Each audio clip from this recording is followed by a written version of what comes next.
է, երկաթուղի պարզապես իր ամբողջ երկաթուղայի շարժակազմը հանձնել է մասնավոր ընկերությանը, համենայն դեպս արտակուստ, եւ երբ որ դու գնում ես ու ասում ես, ունեմ 5000 տոննանոց նավ, որը եկել է տանկեր, որը պետք է Բերդաթափի, Բաթումի ու Փոթիում եւ տանեմ Հայաստան, երկաթուղի պարզապես ասում ես վագոն չունեմ, դա մասնավորի մոտ է։ Գնում ես մասնավորի մոտ, գործող $23 տարիֆը, որը երկաթուղու պետք է գանձի փոխադրման համար, դառնում է անմիջապես $93։ Ես իրական թվեր եմ անգամից ավել բարձր։ Ես իրական թվերն եմ ասում։ Գնում ես մասնավորի մոտ, ասում ես, դա չես ուզում ինչ ասեմ։ Ուրիշ մեկն ուրիշ տարբերակ չունես։ Հասկացա։ Այսինքն եւ դուք մենք լրացուցիչ այդ գումարները վճարել եք տա։ Հիշում եք ամենասկզբից ինչ տեղի ունեցավ Ադրբեջանի դժգոհությունը, թե այսինչ մեծ տարիֆ են ասել։ Դա պատահական չէ։ Հիշում եք Վրաստանի տարածքում, որից հետո այդ հայտարարակ իրավիճակից, այդ բացահայտված բարձր գներից հետո Վրաստանի վարչապետը Կոբախիցին հայտարարեց, որ չէ, առաջին խմբակալակը մենք ընդհանրապես զրիկ թողնենք։ Այսինքն դա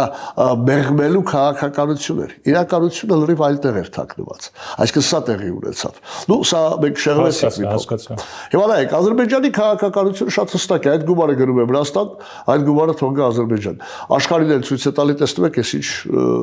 լավ մարդ եմ եւ խաղաղության ձգտող եմ, արդեն առևտրային հարաբերություններ եմ Հայաստանի հետ հաստատում եւ այլն դրա բոլոր հետևանքներով։ Նույնը այսօր տեղի է ունենում Թուրքիայում։ Թուրքիաները շատ լավ գիտակցում։ Թուրքիայում մեր բերդափոխադրումների ծավալը տարանցիկ գրեթե զրոյին է մոտիկ, հա, առևտուր կա ինչ-որ 200 միլիոնի, բայց ամբողջ բերդաքանակը նորից գնում է Վրաստանով։ Հիմա ասում եմ, միևնույն է Վրաստանով գնում է։ Մենք անում ենք դա։ Եթե դա տեղափոխվի դեպի Թուրքիա, դա լրացուցիչ եկամուտներ են, որը Թուրքիան է ստանում։ Այստեղ է, որ դա անհանգստացրեց առաջի հերթին վրացիներին։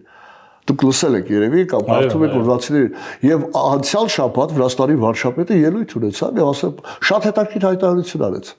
Ասեց մենք Հայաստանի համար կորցնում ենք մեր տարանցիկ դերակատարումը, դերը, նշանակությունը։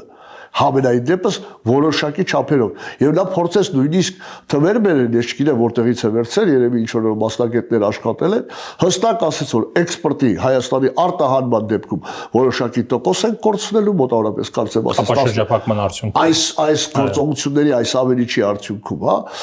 15-ից 20% եւ ներկրման իմպորտի դեպքում մոտավորապես մինչեւ 40 կամ հակառակ համենայն դեպս ինքը հստակ թվեր նշեց եւ կոչ արեց ասեց մենք պետք է վերանայենք մեր տարիֆային քաղաքականությունը մրցակցային դառնալու այո մրցակից պահպանելու մրցակցային իրենց դերակատարումը մյուսների համեմատ որպեսզի տարանցիկ երկիր որպես Վրաստանը մեզ համար պահպանվի եւ մնա այսինքն սա պատահական չէ այստեղ մենք կարող ենք փոխկապակցել կատարվող գործողությունների հետ նոր կոմունիկացիաների բացման արդյունքը